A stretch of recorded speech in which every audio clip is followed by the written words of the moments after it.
बोलो गुरुदेव भगवान की जय। प्यारे कृष्ण कन्हैया लाल की जय। श्री शिव महापुराण रुद्र संहिता सती खंड पहला अध्याय सती चरित्र। सती खंड प्रारंभ में संख्या जन्म बखान वीरभद्र हिम पुत्र के वर्णत कार्य महान। नारद जी बोले, ब्रह्मा जी, शंकर जी की कृपा से आप सब कुछ जानते हैं, अतएव अब आप मुझे यह सुनाइए कि परम जितेंद्रिय सदाशिव एक परम श्रेष्ठ स्त्री के साथ विवाह कर गृहस्थ कैसे हो गए। जो पहले दक्ष की पुत्री थी, फिर हिमालय की कन्या हुई, वह सती पार्वती किस प्रकार शंकर को प्राप्त हुई। सूत जी कहते हैं कि नारद जी के ऐसे वचनों को सुनकर ब्रह्मा जी बोले, हे मुनिवर्य सुनो, अब मैं वह शुभ कथा कहता हूँ जिसे सुनकर मनुष्य का जन्म निसंदेह सफल हो जाता है।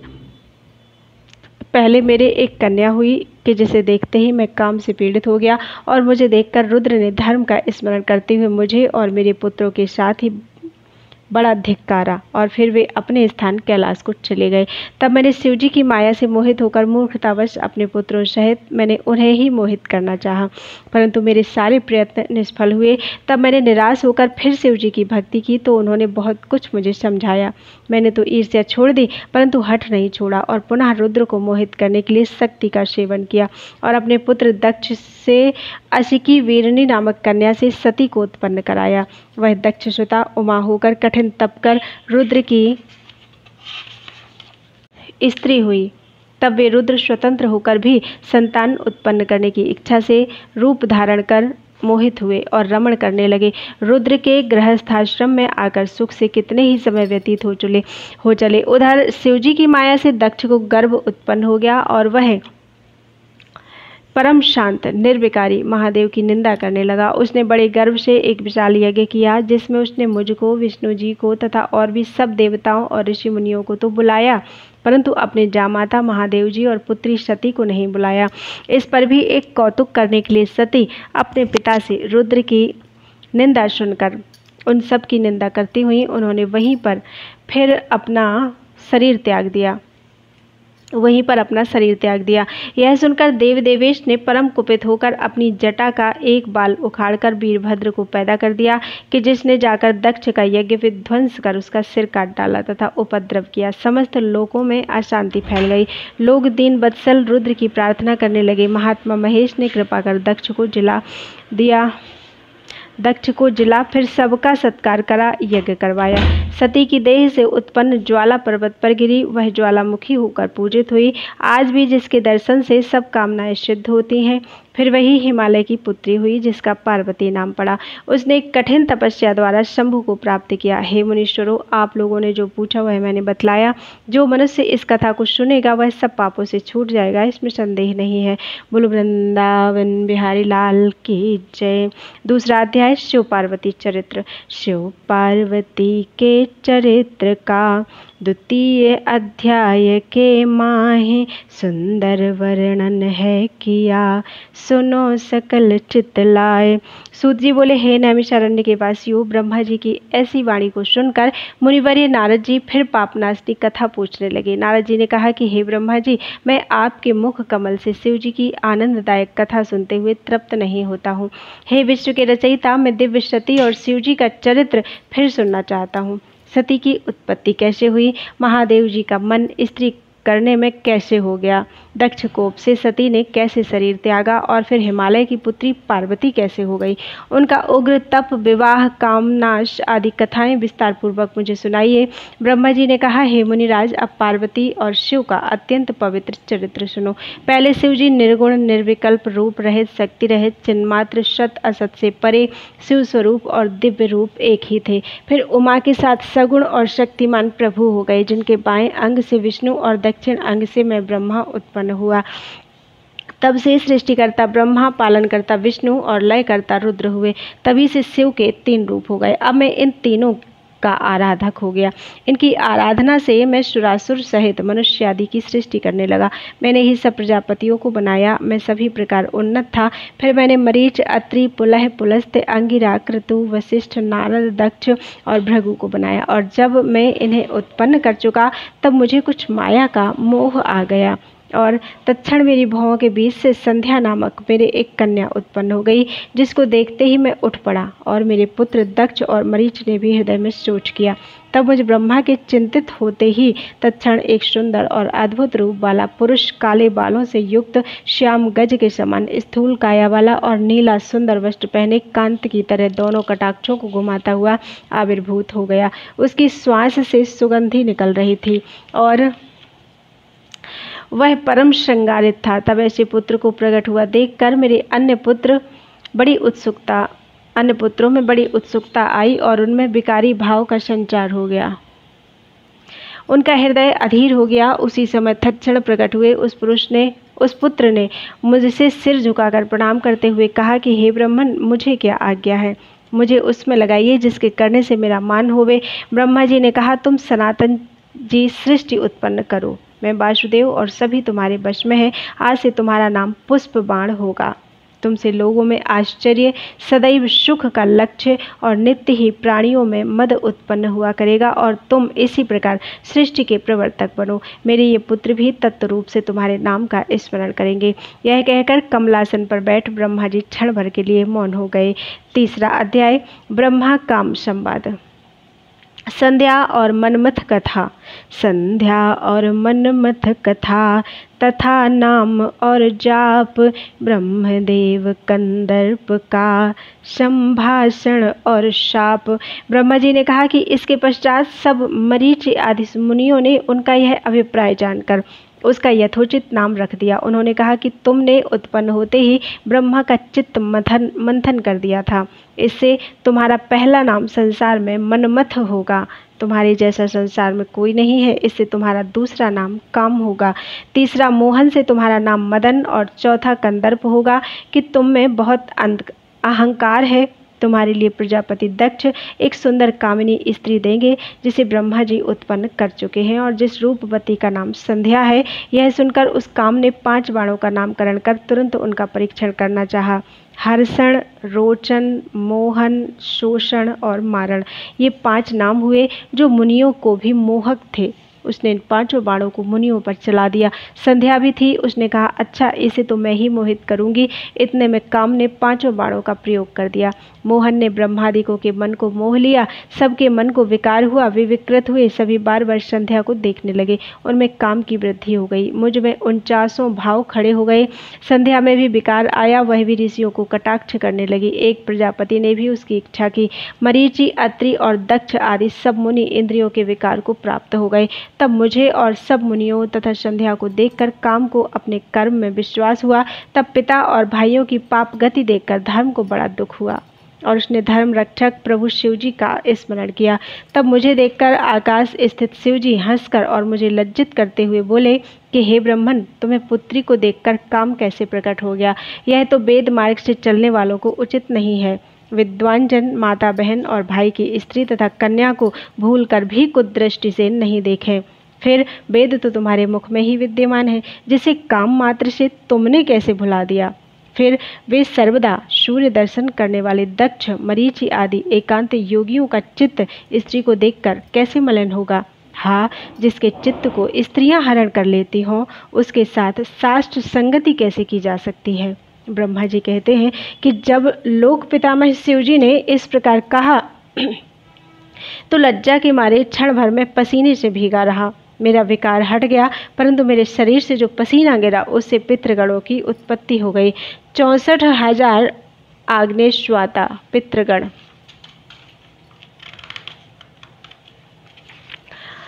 उत्पन्न हुए। 86,000 बरहशत पितर हुए और जो दक्ष के शरीर से पसीना गिरा था उससे सर्वगुण संपन्न एक कन्या उत्पन्न हुई जो मुनियों के भी मन को मोहने वाली थी और जिसका लोक विख्यात रति नाम हुआ।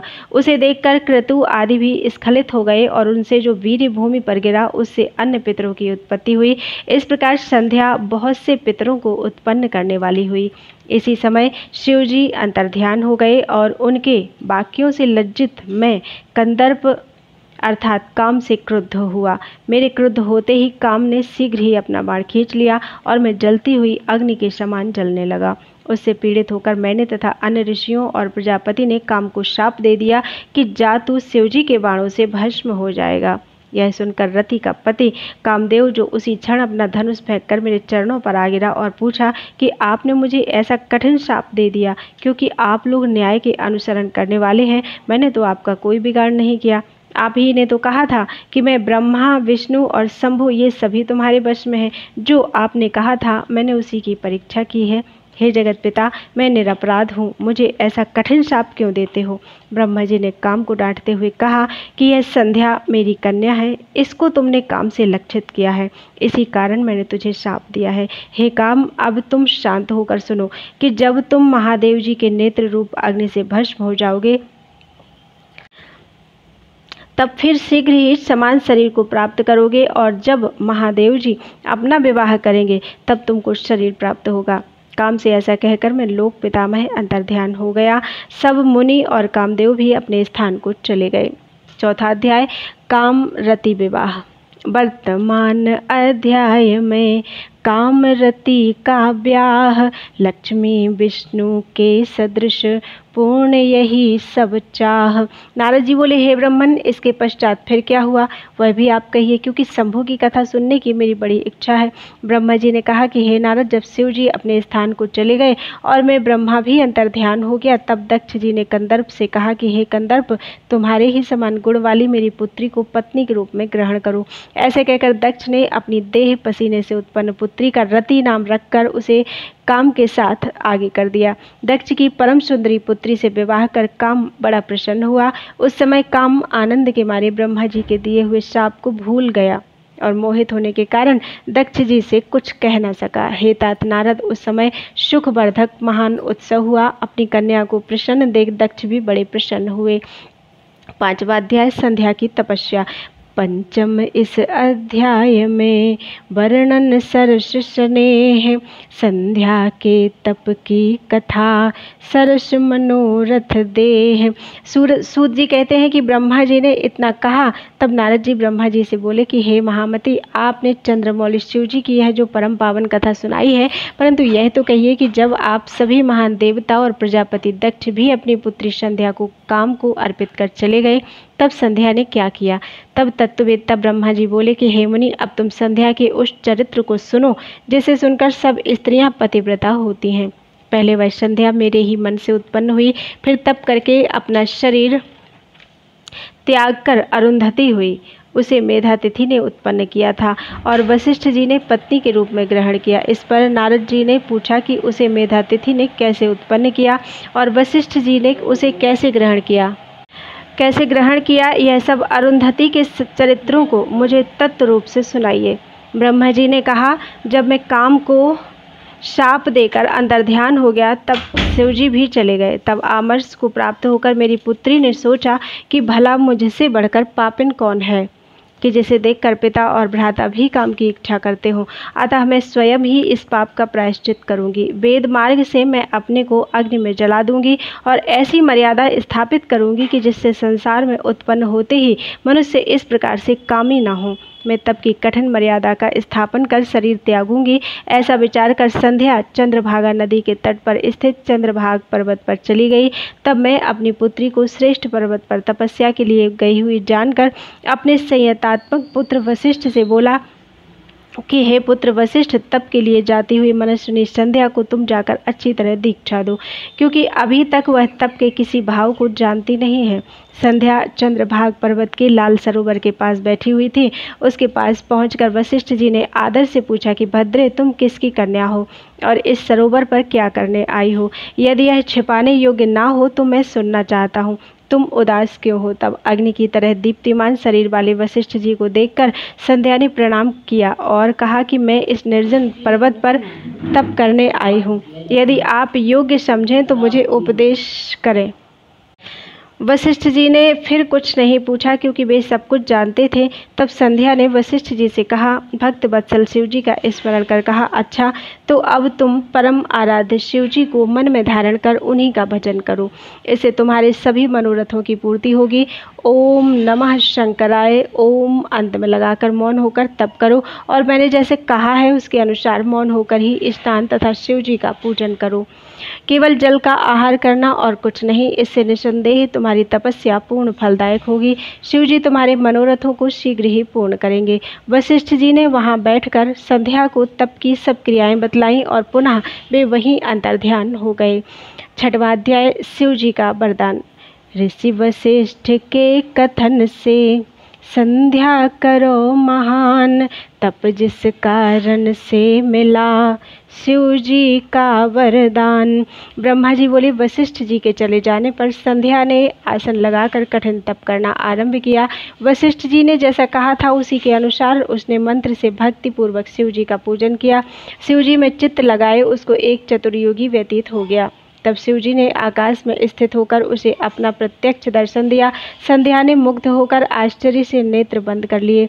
शिव जी ने उसके हृदय में प्रवेश कर उसे ज्ञान और दिव्य वाणी तथा दिव्य नेत्र दिए। वह प्रसन्न होकर शिव जी की स्तुति करने लगी। उसकी स्तुति सुनकर भक्त वत्सल शिव जी प्रसन्न होकर बोले कि हे भद्रे, तुम्हारे इस तप से और स्तुति से मैं प्रसन्न हूँ, जो चाहो वर मांगो। तब महेश को बार बार प्रणाम कर प्रसन्न होकर संध्या बोली, यदि आप मुझे वर के योग्य समझते हैं और यदि मैं अपने पूर्व पापों से शुद्ध हो गई हूँ तो हे महेश्वर, हे देव, हे देवेश, आप मेरे मांगने से यह वर दीजिए कि इस संसार में प्राणी उत्पन्न होते ही तुरंत कामी ना हो जाए, तथा दूसरा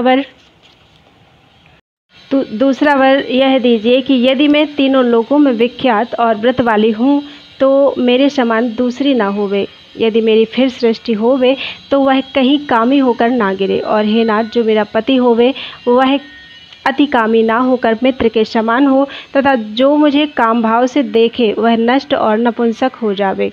शिव जी ने एवमस्तु कहकर संध्या से कहा कि हे भद्रे, अब से मैं मनुष्यों की 4 आयु कर देता हूँ, शैशव, कुमार, यौवन और वृद्ध। जब प्राणी तीसरी अवस्था को प्राप्त हो तब कामी हो और कोई दूसरी अवस्था के अंत में सकाम हो। तेरे तप से ही मैंने यह मर्यादा जगत में स्थापित की। अब कोई भी प्राणी उत्पन्न होते ही कामी नहीं होगा। साथ ही तू इस त्रिलोकी में ऐसी स्थिति भाव को प्राप्त होगी जैसी कोई नहीं होगी। तेरे पति को छोड़ जो कोई अन्य तुझे सकाम भाव से देखेगा वह नपुंसक हो जाएगा।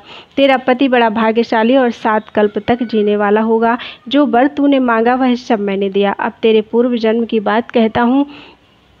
तेरा अग्नि में जलकर शरीर त्यागना निश्चित है। देख, मेधातिथि 12 वर्ष से एक यज्ञ कर रहे हैं जिसकी अग्नि बड़े जोर से जल रही है। तू उसी जलती हुई अग्नि में शीघ्र ही प्रवेश कर जा। इसी पर्वत के नीचे चंद्रभागा नदी के तट पर तपस्वियों का आश्रम है जिसमें मेधातिथि यज्ञ कर रहे हैं। उस यज्ञ में प्रवेश कर तू उनकी पुत्री होगी। तुझे जैसा स्वामी चाहिए उसका मन में संकल्प कर तू अपने इस शरीर को अग्नि में गिरा दे। जब तू 4 युग के पश्चात सतयुग व्यतीत होने पर पुनः पर्वत में घोर तप करेगी तो त्रेता के प्रथम भाग में दक्ष की कन्या होकर यथा योग्य ब्याही जाएगी। तेरे और भी बहुत सी बहनें होंगी जिनमें से तेरे पिता दक्ष 27 कन्याएं तो चंद्रमा को देंगे, किंतु चंद्रमा उन सबको छोड़कर केवल रोहिणी से बहुत प्रेम करेंगे। इससे कुपित होकर तेरे पिता दक्ष चंद्रमा को शाप दे देंगे और सब देवता तेरी शरण आवेंगे। ऐसा कहते हुए देवेश शंकर जी अंतर्ध्यान हो गए। 7वां अध्याय संध्या चरित्र। श्री सप्तम अध्याय में सरल सुरस संपूर्ण संध्या का चित्रण सुनो, करत मनोरथ पूर्ण। ब्रह्मा जी बोले, हे नारद जी, अब संध्या वहाँ से उठकर मेधातिथि यज्ञ में पहुंची जहाँ उसके तप और शिव जी के आशीर्वाद से उसे किसी ने नहीं देखा। तब वह अपने उपदेष्टा ब्रह्मचारी वशिष्ठ जी का स्मरण कर उन्हें ही अपना पति स्वीकार कर यज्ञ की बढ़ी हुई अग्नि में कूद पड़ी। शिव जी की कृपा से उसे कूदते हुए किसी ने नहीं देखा। पुरोडास हव्य के समान उसका शरीर तत्क्षण भस्म हो गया। अग्नि ने उसके शरीर को जलाकर सूर्यमंडल में प्रवेश करा दिया। सूर्य ने उसके शरीर के विभाग कर अपने रथ में स्थापित कर लिया और जिसके ऊपर का भाग रात्रि और दिन के बीच में होने वाली प्रातःकाल संध्या हो गया और उसका शेष भाग पितरों की प्रसन्नता के लिए दिन का अवसान वाली संध्या हो गया। अरुणोदय के समय की प्रातः संध्या और सूर्यास्त होते समय की लाल कमल के समान सायं संध्या होती है। उसके प्राण को दयालु शिव जी ने अपने दिव्य शरीर में स्थापित कर लिया। उधर जब यज्ञ की समाप्ति हुई तो ऋषियों ने तप्त सुवर्ण के समान कांति वाली उस कन्या को अग्नि में पाया। उसे मेधातिथि ने प्रसन्नता से यज्ञ के लिए विधिवत स्नान कर अच्छी तरह गोद में लिया और उसका नाम अरुंधति रखा। मुनि ने उसे अपनी एक निधि मानी। शिष्यों सहित उसका अपने आश्रम में पालन करने लगे। जब वह 5 वर्ष की हुई तो विष्णु महेश ने आकर ब्रह्मपुत्र वशिष्ठ के साथ उसका विवाह कर दिया। पतिव्रताओं में श्रेष्ठ महापतिव्रता मेधातिथि की पुत्री अरुंधति वशिष्ठ को पाकर उनसे रमण करने लगी, जिससे शतपाधिक श्रेष्ठ पुत्र उत्पन्न हुए। हे मुनियों, तुम्हारे लिए यह परम पवित्र और सर्व काम फलदायक संध्या का चरित्र वर्णन किया, जिसे सुनकर स्त्री या पुरुष अपने सब मनोरथों को प्राप्त करेगा, इसमें कोई संदेह नहीं है। 8वां अध्याय ब्रह्मा जी का कामदेव को वर देना। हे सज्जन, वर्णन करूं कामदेव वरदान, ब्रह्मा जी ने जो दिया सुनो सकल धर ध्यान। सूत जी बोले कि हे ऋषियों, जब इस प्रकार प्रजापति ब्रह्मा ने कहा तब उनके वचन को सुनकर आनंद मग्न हो नारद जी ने कहा कि हे ब्रह्मन, आपको धन्यवाद है कि आपने इस दिव्य कथा को मुझे सुनाया है। हे धर्मज्ञ, अब आप मुझे यह बताइए कि इसके आगे संध्या ने और क्या तप किया। सूत जी कहते हैं कि जब इस प्रकार से नारद जी ने श्री ब्रह्मा जी से पूछा तो उन्होंने कहा कि हे विप्रेंद्र, जब संध्या को देखने मात्र से शिवजी ने मुझे सृष्टिकर्ता को बहुत फटकारा था, तभी से मैं शिवजी की माया से मोहित होकर उनसे ईर्ष्या करने लग गया और इस चिंतन में लगा कि इसी प्रकार के विकार में उन्हें आबद्ध करूं। तब रति और मदन को देखकर मैं थोड़ा मदयुक्त हुआ। दक्ष आदि अपने पुत्रों के पास गया और उनसे बोला कि हे मेरे दक्ष और मरीच्यादि पुत्रों, तुमको ज्ञात है कि स्त्री को देखने मात्र से शिवजी ने मुझे बहुत धिक्कारा था, जिसके दुख से मैं आज तक दुखी हूँ। अतः जैसे भी हो, जब महादेव जी स्त्री ग्रहण कर लें तभी मुझे शांति आवेगी। क्या तुम लोग यह मेरा कष्ट दूर करने के लिए कोई उपाय नहीं करोगे। हे नारद, मैं अपने पुत्रों से ऐसा कह ही रहा था कि उसी समय रति सहित कामदेव वहाँ आ पहुँचा। तब मैंने उसकी बहुत प्रशंसा कर कहा कि हे वत्स, अब तुम जगत के लिए शिवजी को मोहित करो, तुम्हारे सिवा दूसरा उन्हें मोहित कोई नहीं कर सकता। महादेव जी पर अनुराग करने से तुम्हारे शाप की भी शांति होगी और जगत का कल्याण भी, क्योंकि जब शिवजी को स्त्री का अनुराग होगा तब वे महादेव जी तुम्हें तार देंगे। हे नारद, तब मदन ने मुझसे कहा कि मैं आपका वचन पालन कर शिवजी को मोहित तो अवश्य कर दूंगा, स्त्री का निर्माण तो आप ही करें। तब कंदर्प के ऐसा कहने पर मैं और प्रजापति दक्ष इस चिंता में पड़ गए कि किसके द्वारा उन्हें मोहित करें। फिर तो चिंताग्रस्त मेरी और उनकी श्वासों से जो सुरभित वायु निकला, उसने पुष्प समूहों से भूषित बसंत उत्पन्न कर दिया, जिसकी पुष्पित कमल कांति पुष्पित ताम्र रस से नेत्र संध्या के उदित चंद्रखंड सा मुख और सुंदर नासिका थी। तब ऐसे श्रेष्ठ को आविर्भूत हुआ देखकर मैंने हिरण्यगर्भ मदन से कोमल वचनों में कहा कि हे मनमथ, तुम सर्वदा काम के सहचर हो, सब देवता तुम्हारी अनुकूलता करेंगे। यह रमण का हेतु होने से इसका नाम बसंत है और यह लोगों को रंजित करेगा। हे काम, तुम अपने इन वसंत आदि सहचरों सहित रति को साथ लेकर शिवजी को मोहित करने का उद्योग करो। फिर सपत्नीक काम ने प्रसन्न होकर मेरे चरणों में प्रणाम किया और महादेव जी के स्थान को चला गया। 9वां अध्याय ब्रह्मा कामदेव संवाद। ब्रह्मा ने आज्ञा करी, मनमथ सुर श्रेष्ठ, शिवजी को मोहित करो, ले दल बल निज श्रेष्ठ। देवर्षि नारद जी से ब्रह्मा जी ने कहा कि मेरी आज्ञा अनुसार कामदेव रति को साथ लेकर वहां पहुंचा जहां भगवान शिव ध्यानावस्थित थे। वहां बसंत के साथ मदन ने प्राणियों को काम मोहित करने वाला अपना अपूर्व प्रभाव फैलाया। रमणी रति के साथ विभिन्न प्रकार की कामुकतापूर्ण क्रियाएं की, जिनसे सदाशिव विकृत होकर काम मोहित हो जाएं। पर योगेश्वर शिव पर उनका कोई प्रभाव नहीं पड़ सका और शिव जी अविकारी ही रहे। लज्जित और उदास होकर काम मेरे पास वापस लौट आया और विनयान्वित होकर कहने लगा, हे ब्रह्मन, भगवान सदाशिव को मैं अपने काम भावों से प्रभावित नहीं कर सका। उनको काम मोहित करने की क्षमता किसी में नहीं है। यह कार्य महान दुष्कर है। उसके इन वचनों से मुझे अत्यंत विषाद हुआ और चिंतातुर होकर मैं दीर्घ श्वास लेने लगा।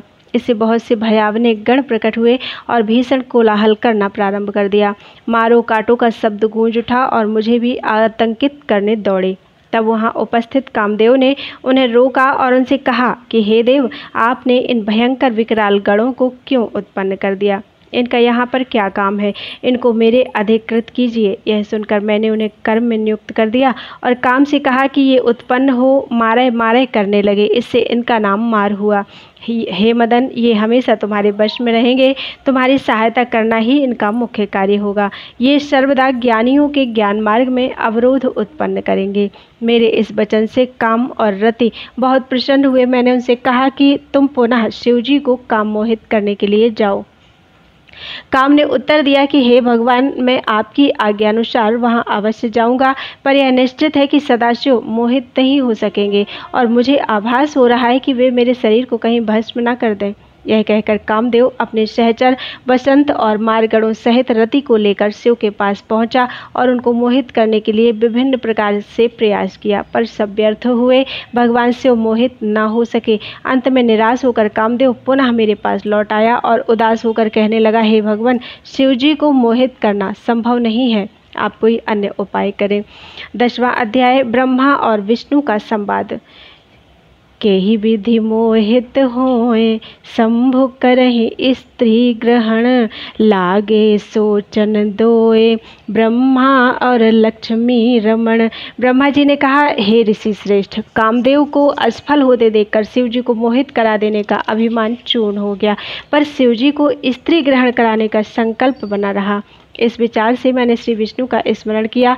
भक्त वत्सल श्री हरि प्रकट हुए। मेरी स्तुति वंदना के अनंतर प्रसन्न होकर कहा कि प्रियवर, कहिए आप क्या चाहते हैं। ब्रह्मा जी ने कहा, हे भगवान, मैंने मदन को रति, बसंत और मारगणों सहित रुद्र को काम में मोहित करने के अभिप्राय से भेजा था, पर सब निष्फल रहा।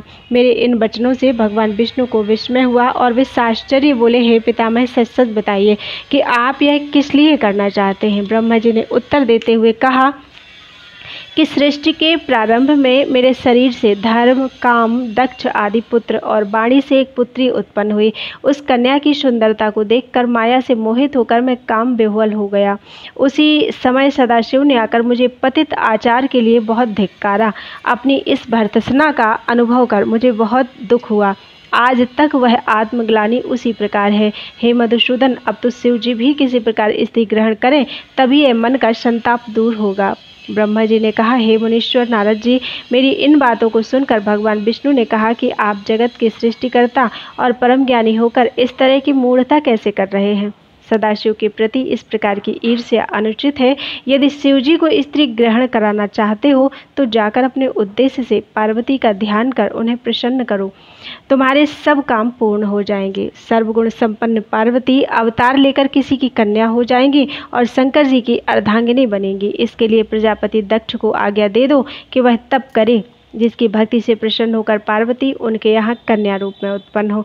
जगत जननी पार्वती ही अपने विभिन्न स्वरूपों में ब्रह्मा की सरस्वती, विष्णु की लक्ष्मी और महेश की पत्नी उमा है। हे ब्रह्मन, अब आप जाकर भक्तिपूर्वक अपने उद्देश्य की सिद्धि के लिए तप करो। बोलो वृंदावन बिहारी लाल की जय। 11वां अध्याय काली आख्यान। 11वें अध्याय में वर्णन कियो सुजान, सिंह वाहनी काली देवी का आख्यान। देवर्षि नारद ने कहा कि हे ब्रह्मन, भगवान विष्णु के चले जाने पर आपने क्या किया। जगत पिता ब्रह्मा जी ने कहा कि मैं शिवप्रिया उमा की आराधना करने लगा। मेरी स्तुति पर योग माया देवी चामुंडा प्रकट हुई और अपने दिव्य रूप का दर्शन देकर वह 4 भुजाओं से युक्त सिंह पर आसीन, भव्य, चंद्रभाल और अद्भुत कांतिमान थी। मैंने अनेक प्रकार से वंदना करते हुए कहा, हे देवी, आप ही सनातन शक्ति रूप हो। अपनी माया से सबको मोहित करते हुए जगत का संचालन करती हो। मेरी स्तुति से प्रसन्न होकर जगत बंदनीय दुर्गा ने कहा कि हे ब्रह्मन, आपने किस अभिप्राय से मेरा स्मरण किया है। अनंतर देवी दुर्गा की आज्ञा पाकर मैंने कहा कि हे देवी, शिवजी ने स्त्री के कारण मेरी निंदा की है। मैं चाहता हूँ कि वह भी स्त्री ग्रहण करे। वह समाधिस्थ हैं, आप जाकर उन्हें मोहित कीजिए। क्षीर सागर के उत्तरी तट पर आपकी प्राप्ति के लिए प्रजापति दक्ष तपस्या कर रहे हैं। आप दिव्य रूप धारण कर दक्ष की कन्या बन जाइए और मेरी प्रार्थना पर शंकर जी की अर्धांगिनी बने। इन वचनों को सुनकर देवी कुछ चिंतित सी हो गई और बोली, हे ब्रह्मन, आप यह अज्ञानियों जैसी क्या कह रहे हैं। सदाशिव को मोहित करने का विचार आपके लिए श्रेयस्कर नहीं है। निर्विकारी शंकर जी को मोहित करने से भला क्या मिलेगा। मैं तो सर्वथा उनके चरणों की दासी हूँ। हूँ। वे तो माया के स्वामी हैं, माया के वश में कैसे होंगे? देवी ने सोचा कि यदि वर ना दूं तो परंपरा भ्रष्ट हो जाएगी, इसलिए ऐसा उपाय करना चाहिए जिसमें कोई अनिष्ट ना हो। उन्होंने शिवजी के चरण कमलों का ध्यान लगाकर उनसे आज्ञा पाकर कहा कि हे ब्राह्मण, तुम्हारा यह कथन सत्य है कि सदाशिव को मोहित करने वाला कोई नहीं। स्वयं मेरे में भी यह शक्ति नहीं, पर मैं उसका प्रयास अवश्य करूंगी कि शिवजी मोहित होकर विवाह कर लें। मैं सती रूप धारण कर उनकी आज्ञानुवर्तनी हो जाऊंगी। इतना कहकर देवी अंतर्ध्यान हो गई। बोलो वृंदावन बिहारी लाल की जय।